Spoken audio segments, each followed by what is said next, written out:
Kad je bio rat završen, onda su se pojavili ti partizani koji nisu ni bili partizani, oni su postali partizani posle rata. Nemci koji su ostali su ili bili nevini, ili mislili da su nevini. I oni su od one vlasti koje ja nazivam svojom, od moje vlasti, s kojom se izjednačavam kao jugonostalgičar i danas, bili prvom mahu ubijani, a zatim naš rečnik logorisani.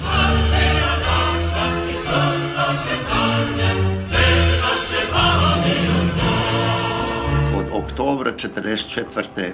pa do januara 1945.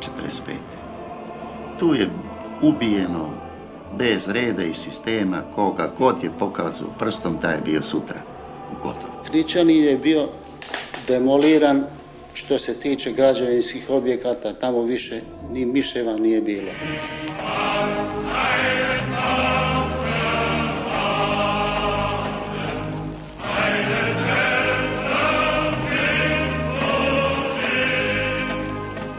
Tri godine nismo imali trunkica sole. Jedno trunkica sole nismo imali. Samo smo bili gladni, majko moja mila, ali smo bili gladni. Nije bilo ništa, tamo nije bilo ni kera, ni mačke u selu, ni sve se to pojelo. To je bilo užas. Ujutru kad sam ja pružila levu ruku prema dedi, osjetila sam da je deda hladan.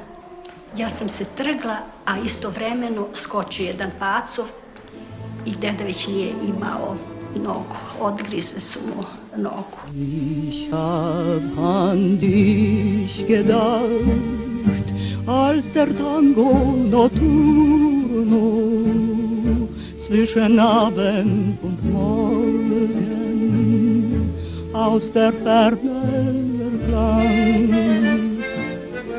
Neki su mi rekli, kaže, Gerhard, znaš šta, ti znaš da ja jesam Švaba, ali zbog ove prošlosti kroz koju sam prošao, ja dok sam živ nikad neću reći da sam Švaba.